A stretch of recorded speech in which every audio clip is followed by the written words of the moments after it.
नमस्कार। सत केवल साहेब, सत केवल विद्या मंदिर, सारसा, परमगुरु पाठशाला संकुल, हूँ पटेल गोपी आप सौ विद्यार्थी मित्रों ऑनलाइन शिक्षण कार्य पद्धति में आपनु हार्दिक स्वागत करूँ छूँ। विद्यार्थी मित्रों, आज आपणे धोरण 8 में सामाजिक विज्ञान विषय में प्रकरण 1 નું नाम है धार्मिक सामाजिक जागृति विषे अभ्यास करीशू। तो चलो आपणे पाठनी शुरुआत करिए। प्रकरण 1 धार्मिक सामाजिक जागृति। 19મી सदी में भारतीय समाज अंधश्रद्धा, वहमो, अज्ञानता, कुरिवाजो, ज्ञाति प्रथा जेवा अनिष्टोनी चुंगाल में फसायेलो हतो।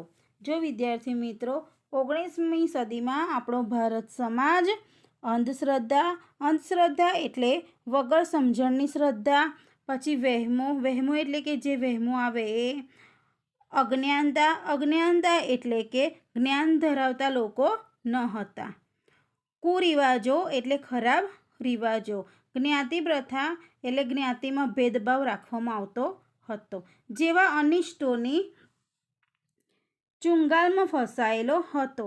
अनिष्टोनी एटले के खराब कार्योना जड़ में फसायेलो हतो। संकुचित अने कूपमंडूक समाज में स्त्रीओनी स्थिति बदतर हती। संकुचित अने कूपमंडूक एटले के कूवामाना देड़का जेवो समाज हतो। कूवो छे एटली ज मोटी दुनिया छे, देड़काने एवी खबर छे के कूवो छे एटली ज मोटी दुनिया छे। कूपमंडूकनो अर्थ एवो थाय। समाज में स्त्रीओनी स्थिति बदतर हती। बदतर एटले के खराब स्थिति हती।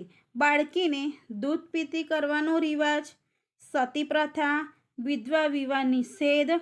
बाळकीने दूध पीती करवानो रिवाज एटले के बाळकीने दूधना वासणमां बोळीने मारी नाखवामां आवती हती, एटले एमां दूधना वासणमां डूबाडीने मारी नाखवामां आवती हती।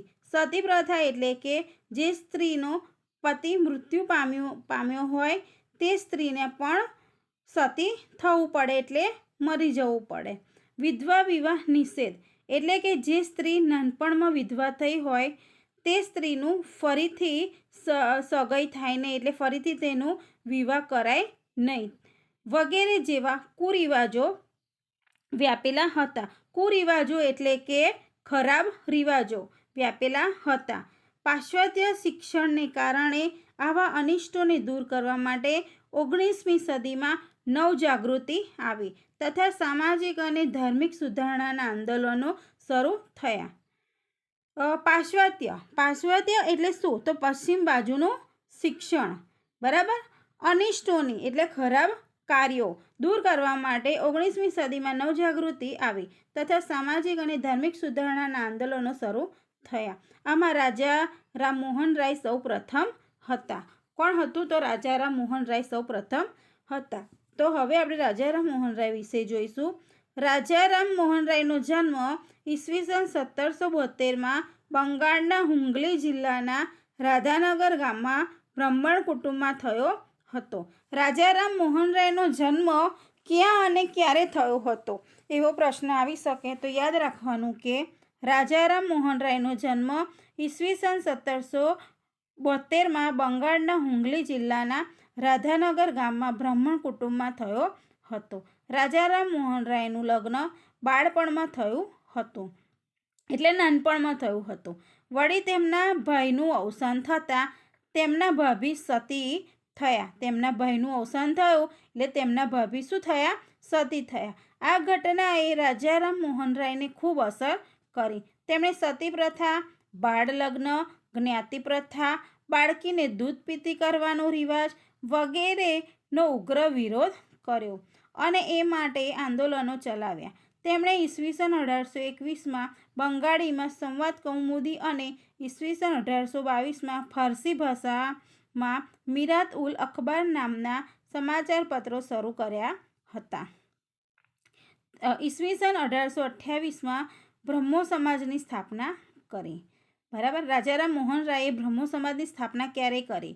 તો ઈસવીસન 1828માં બ્રહ્મો સમાજની સ્થાપના કરી. રાજારામ મોહન રાયે કોલકાતામાં હિન્દુ કોલેજની સ્થાપના કરી. તેમણે અખબારી સ્વાતંત્ર્ય, વાણી સ્વાતંત્ર્ય, સ્ત્રી અધિકાર, વ્યક્તિ સ્વાતંત્ર્ય, કારોબારીથી ન્યાયતંત્રને અલગ રાખવા જેવી બાબતોની બ્રિટિશ સરકારને ભલામણ કરી. રાજારામ મોહન રાયે સતીપ્રથાના વિરોધમાં ઝુંબેશ ચલાવી હતી. તેના પરિણામે ઈસવીસન 1829માં અંગ્રેજ ગવર્નર વિલિયમ બેન્ટિકે સતીપ્રથા ઉપર પ્રતિબંધ મૂકતો કાયદો ઘડ્યો. આમ રાજારામ મોહન રાયે 19મી સદીમાં ભારતની નવજાગૃતિ, જો આ બાજુમાં ફોટો જે છે એ રાજારામ મોહન રાયનો છે. આ જે ફોટો છે એ રાજારામ મોહન રાયનો છે. તે ફોટો તમે જોઈ શકો છો. માટેની સામાજિક, ધાર્મિક અને રાજકીય ચળવળનો પાયો નાખ્યો. દિલ્હીના બાદશાહે પોતાના જાગીરી હક અંગેના કેસ બાબતે રાજારામ મોહન રાયને ઈસવીસન 1830માં ઇંગ્લેન્ડ મોકલ્યા. ઇંગ્લેન્ડ ક્યારે મોકલ્યા? તો ઈસવીસન 1830માં. ઈસવીસન 1833માં બ્રિસ્ટલ મુકામે તેમનું અવસાન થયું. બ્રહ્મો સમાજે હિન્દુ સમાજની દ્રષ્ટિ બદલવામાં અગત્યનો ફાળો આપ્યો. હિન્દમાં ધર્મના જડ અને અંધશ્રદ્ધાવાળા વિચારોને દૂર કર્યા. હવે વિદ્યાર્થી મિત્રો દયાનંદ સરસ્વતી વિશે જોઈશું. દયાનંદ સરસ્વતીનો જન્મ સૌરાષ્ટ્રના મોરબી નજીક ટંકારા ગામમાં સનાતન બ્રાહ્મણ કુટુંબમાં થયો હતો. વિદ્યાર્થી મિત્રો પ્રશ્ન એવો આવી શકે કે દયાનંદ સરસ્વતીનો જન્મ ક્યાં થયો હતો? બરાબર, તો ખાસ યાદ રાખજો કે દયાનંદ સરસ્વતીનો જન્મ સૌરાષ્ટ્રના મોરબી નજીક ટંકારા ગામમાં સનાતન બ્રાહ્મણ કુટુંબમાં થયો હતો. તેમને નાની વયે મૂર્તિ પૂજા અને કર્મકાંડની બિનઉપયોગિતા સમજાય. તેમણે સત્યની શોધમાં ગૃહત્યાગ કર્યો અને 15 વર્ષ સુધી દેશભરમાં પરિભ્રમણ કરી યોગનો અભ્યાસ કર્યો. સંન્યાસ લઈ મથુરામાં સ્વામી વિરજાનંદ પાસે હિન્દુ શાસ્ત્રોનો અભ્યાસ કર્યો. દયાનંદ સરસ્વતી એ વર્ગ અને જ્ઞાતિવિહીન સમાજ રચના દ્વારા ધાર્મિક, સામાજિક અને રાષ્ટ્રીય દ્રષ્ટિએ દેશની એકતા સાધવાનો પ્રયત્ન કર્યો. એકતા એટલે બધા સાથે રહે. તેમણે વેદોમાં ભારતીય ધર્મ અને સંસ્કૃતિના દર્શન કર્યા. તેમણે લોકોને વેદો તરફ પાછા વળોનો બોધ આપ્યો. દયાનંદ સરસ્વતીએ કયો બોધ આપ્યો? તો વેદો તરફ પાછા વળોનો બોધ આપ્યો. તેમણે સત્યાર્થ પ્રકાશ નામના ગ્રંથની રચના કરી. કયા ગ્રંથની રચના કરી? તો વિદ્યાર્થી મિત્રો તેનું નામ ખાસ યાદ રાખજો કે સત્યાર્થ પ્રકાશ નામના ગ્રંથની રચના કરી. તેમણે જણાવ્યું કે વેદોમાં મૂર્તિ પૂજા, ક્રિયાકાંડ, બાળ લગ્ન, સતીપ્રથા, અસ્પૃશ્યતાનો ઉલ્લેખ થયો નથી. તેમણે એકેશ્વરવાદનો બોધ આપ્યો. તેઓ હિન્દી ભાષામાં બોધ આપતા હતા. કઈ ભાષામાં બોધ આપતા હતા? તો હિન્દી ભાષામાં. તેથી તેમના વિચારો દેશના લોકો સુધી પહોંચી શક્યા. દયાનંદ સરસ્વતીએ આર્ય સમાજની સ્થાપના કરી. વિદ્યાર્થી મિત્રો ખાસ યાદ રાખજો કે દયાનંદ સરસ્વતીએ કોની સ્થાપના કરી? તો દયાનંદ સરસ્વતીએ આર્ય સમાજની સ્થાપના કરી. ઈસવીસન 1875માં લાહોર, પંજાબ, ઉત્તર પ્રદેશ, રાજસ્થાન ને ગુજરાતમાં આર્ય સમાજનો ઝડપથી પ્રચાર થયો. તેના પરિણામે ઝડપી સામાજિક પરિવર્તન આવ્યું. આર્ય સમાજે ધર્માંતર પામેલા હિન્દુઓને હિન્દુ ધર્મમાં પાછા લાવવા માટે શુદ્ધિ ચળવળ શરૂ કરી. શેની ચળવળ શરૂ કરી? તો શુદ્ધિ. જેને કારણે પરધર્મ સ્વીકારાયો હોય કે સ્વીકારવાની ફરજ પડી હોય તેવા હિન્દુઓને પાછા આવવા માટેના દ્વાર પ્રથમવાર ખુલ્લા મૂક્યા. સ્વામી દયાનંદ સરસ્વતીના અવસાન પછી લાલા હંસરાજ, પંડિત ગુરુદત્ત અને લાલા લજપતરાય જેવા નેતાઓએ આ સંસ્થાની પ્રવૃત્તિઓ ચાલુ રાખી. સ્વામી શ્રદ્ધાનંદે ઈસવીસન 1902માં હરદ્વાર પાસે કાંગડી ગુરુકુલ સ્થાપ્યું. કયું ગુરુકુલ સ્થાપ્યું? તો કાંગડી ગુરુકુલ સ્થાપ્યું. એ ખાસ યાદ રાખજો. આ ઉપરાંત ગુજરાતમાં વડોદરામાં આર્યકન્યા વિદ્યાલય શરૂ કરવામાં આવ્યું. વિદ્યાર્થી મિત્રો આપણા ગુજરાતમાં વડોદરા છે, તમે લોકોએ જોયું હશે, ત્યાં તમે ગયા હશો તો જોયું હશે. ત્યાં આર્યકન્યા વિદ્યાલય શરૂ કરવામાં આવ્યું, જેમાં શિસ્ત, શ્રમ, સંયમ અને ચારિત્ર્યના પાઠોનું શિક્ષણ આપવામાં આવતું હતું. રામકૃષ્ણ મિશન વિશે જોઈશું આપણે. રામકૃષ્ણ પરમહંસ ભારતીય સંસ્કૃતિના જ્યોતિર્ધર અને બધા જ ધર્મોના સત્યને પામનાર સંત અને સુધારક હતા. તેમનો જન્મ બંગાળના હુગલી જિલ્લાના કામારપુકુર ગામમાં થયો હતો. તેમને બાળપણથી જ ધાર્મિક પ્રવૃત્તિઓમાં રસ હતો. તેઓ કોલકાતા પાસે આવેલા દક્ષિણેશ્વરમાં કાલી માતાના મંદિરના પૂજારી હતા. તેમણે ઈશ્વરને વિવિધ રૂપે પામવાનો પ્રયત્ન કર્યો હતો. તેમના શુદ્ધ ચારિત્ર્ય અને જ્ઞાન ભક્તિના ઉપદેશથી અનેક લોકો તેમની પાસે આવતા. કેશવચંદ સેન અને દયાનંદ સરસ્વતી જેવા ધાર્મિક અને સામાજિક સુધારકો સાથે તેમની મુલાકાત થઈ હતી. પાશ્ચાત્ય અસરમાં આવેલા લોકોને રામકૃષ્ણ પરમહંસના બોધથી પોતાના ધર્મ અને સંસ્કૃતિમાં પુનઃ શ્રદ્ધા પેદા થઈ. વિદ્યાર્થી મિત્રો, જે બાજુમાં ફોટો છે બરાબર, તે તમે જોઈ શકો છો, તે રામકૃષ્ણ પરમહંસનો છે. તે ફોટો તમે જોઈ શકો છો. હવે આપણે આ જે ફોટો છે એ રામકૃષ્ણ પરમહંસનો છે. હવે આપણે સ્વામી વિવેકાનંદ વિશે જોઈશું. આ જે ફોટો છે એ સ્વામી વિવેકાનંદનો છે. કોનો છે? સ્વામી વિવેકાનંદનો.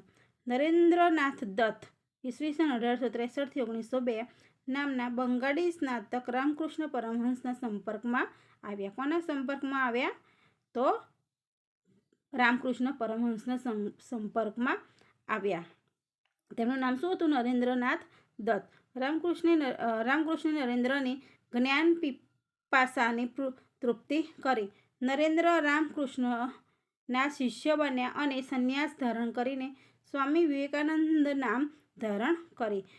જે નરેન્દ્રનાથ દત્ત હતા ને બરાબર, તે રામકૃષ્ણના શિષ્ય બન્યા અને સંન્યાસ ધારણ કરીને સ્વામી વિવેકાનંદ ધારણ કર્યું. શું નામ ધારણ કર્યું? તો સ્વામી વિવેકાનંદ.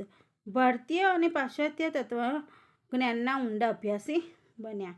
સ્વામી વિવેકાનંદે લોકોને દુઃખી માનવોની સેવા કરવા અને તેમાં ઈશ્વરના દર્શન કરવાનો બોધ આપ્યો. કયો બોધ આપ્યો? તો દુઃખી માનવોની સેવા. તેમણે ભારતના યુવાનોમાં ભૂતકાળ પ્રત્યે ગૌરવ અને ભવિષ્ય માટે શ્રદ્ધા જાગૃત કરી. તેમણે ઈસવીસન 1893માં યુનાઇટેડ સ્ટેટ્સના શિકાગોમાં ભરાયેલી અખિલ વિશ્વ ધર્મ પરિષદમાં હાજરી આપી હતી. તેમાં તેમણે છટાદાર ભાષણ દ્વારા ભારતીય સંસ્કૃતિ અને તત્વજ્ઞાનની સમજણ આપી હતી.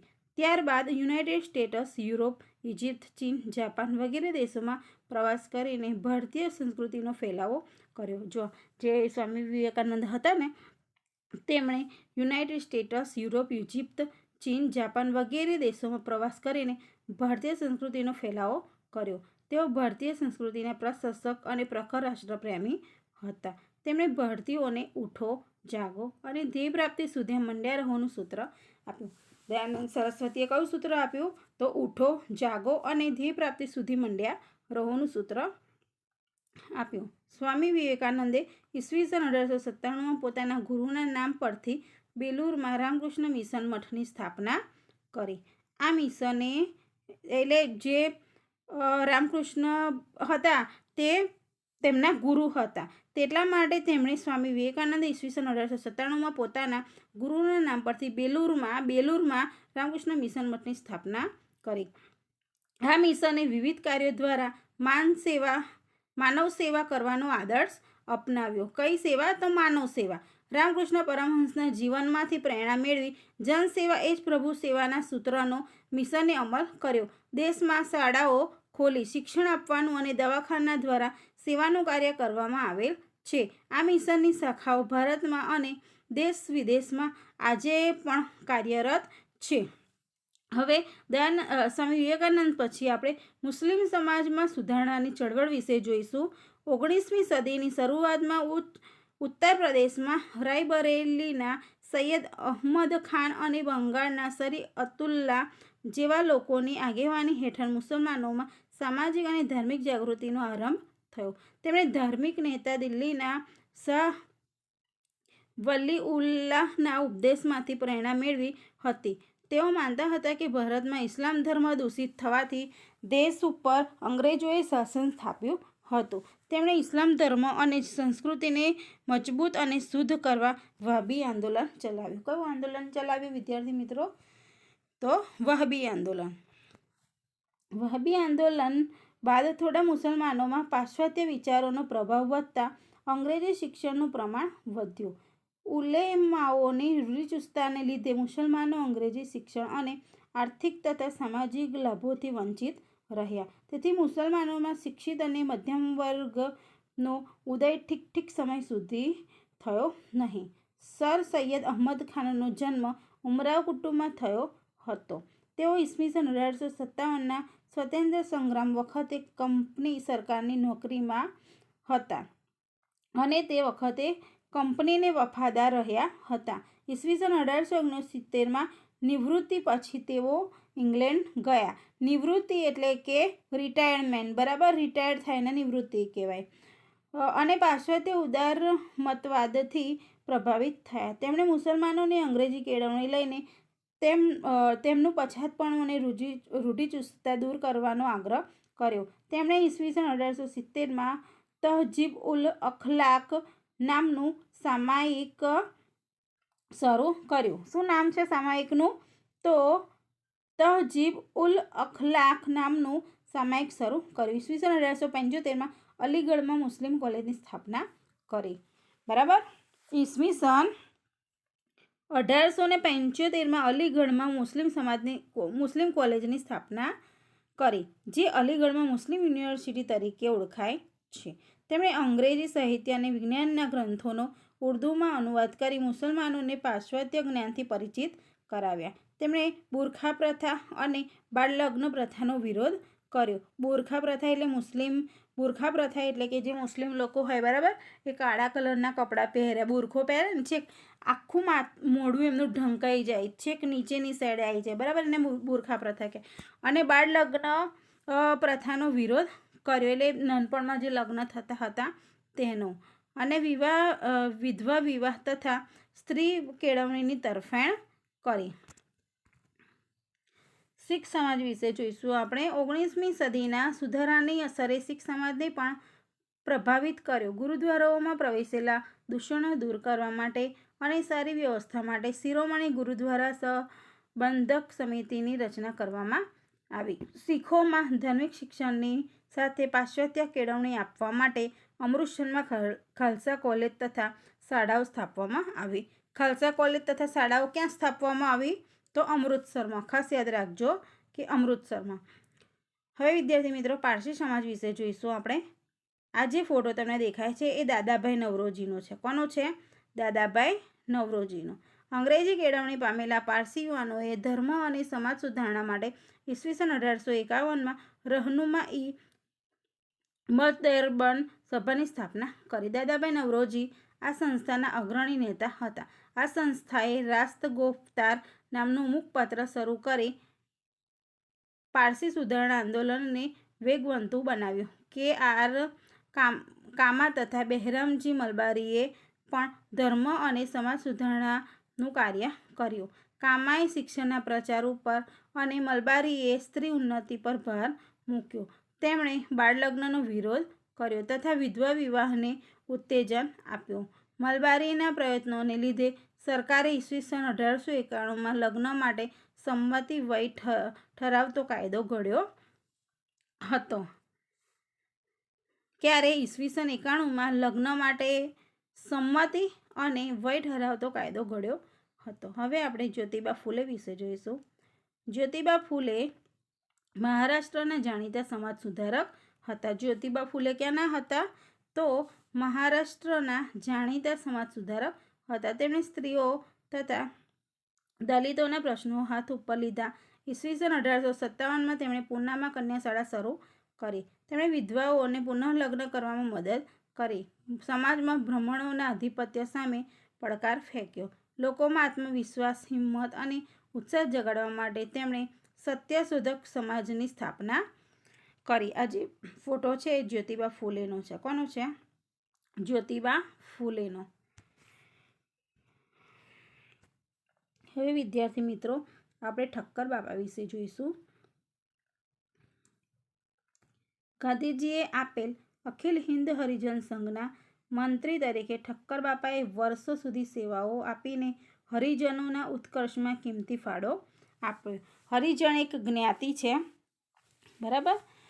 હરિજનોના ઉત્કર્ષમાં કિંમતી ફાળો આપ્યો. તેમણે કુદરતી આફતો વખતે લોકોને રાહત આપવામાં નોંધપાત્ર પ્રદાન કર્યું. અમૃતલાલ ઠક્કર ઉર્ફે ઠક્કર બાપાનો જન્મ ભાવનગરમાં ઈસવીસન 1869માં થયો હતો. વિદ્યાર્થી મિત્રો ખાસ યાદ રાખજો કે ઠક્કર બાપાનો જન્મ ભાવનગરમાં ઈસવીસન 1869માં થયો હતો. તેઓ આજીવન કર્મનિષ્ઠ સેવક હતા. તેમણે ઇજનેરીની ડિગ્રી મેળવી હતી. સારા પગારની નોકરી છોડીને ગાંધીજીના પ્રભાવ હેઠળ તેમણે છેવાડાના લોકોની સેવા કરી. ઠક્કર બાપા જે હતા તેમની નોકરી સારી હતી, બરાબર, પણ બધાની સેવા માટે તેમની નોકરી છોડી દીધી. ઠક્કર બાપાએ પંચમહાલ ભીલ સેવા મંડળની સ્થાપના કરી અને તેના દ્વારા પંચમહાલના ઊંડાણવાળા જંગલો તેમજ પહાડી વિસ્તારોમાં વસતા ભીલોના જીવનમાં મોટું પરિવર્તન આણ્યું. ઠક્કર બાપા અને તેમના સાથીદારોએ ભીલોને દારૂ તથા અન્ય બદીઓમાંથી તેમજ કુટેવો અને વહેમોમાંથી મુક્ત કર્યા. ભીલોના બાળકો માટે શાળાઓ ખોલી, તેમને રેટિયા કાંતતા કર્યા અને કુટીર ઉદ્યોગમાં પણ સામેલ કર્યા. સમય જતાં લોકોમાં રાષ્ટ્રીય ચેતના વિકસિત બની અને તેઓ સ્વતંત્ર ચળવળ તરફ વળ્યા. ગાંધીજીએ અસ્પૃશ્યતા નિવારણને મહત્વ આપતા પછાત વર્ગોની સ્થિતિ સુધારવાના પ્રયાસોમાં નોંધપાત્ર પ્રગતિ થઈ. એટલે ઠક્કર બાપાએ ઘણા બધા સુધારા કરાવ્યા. વિદ્યાર્થી મિત્રો, આજે મેં તમને પ્રકરણ 1 ધાર્મિક સામાજિક જાગૃતિ વિશે અભ્યાસ કરાવ્યો. એ પાઠ તમારી પાઠ્યપુસ્તકમાં છે. તમારે તેનું 2 વખત વાંચન કરવાનું છે. આ વિડીયોનું આ ગૃહ કાર્ય છે. હું આશા રાખું છું કે તમે વાંચન કરશો. આવતા વિડીયોમાં આપણે સ્વાધ્યાય શીખીશું. સત કેવલ સાહેબ.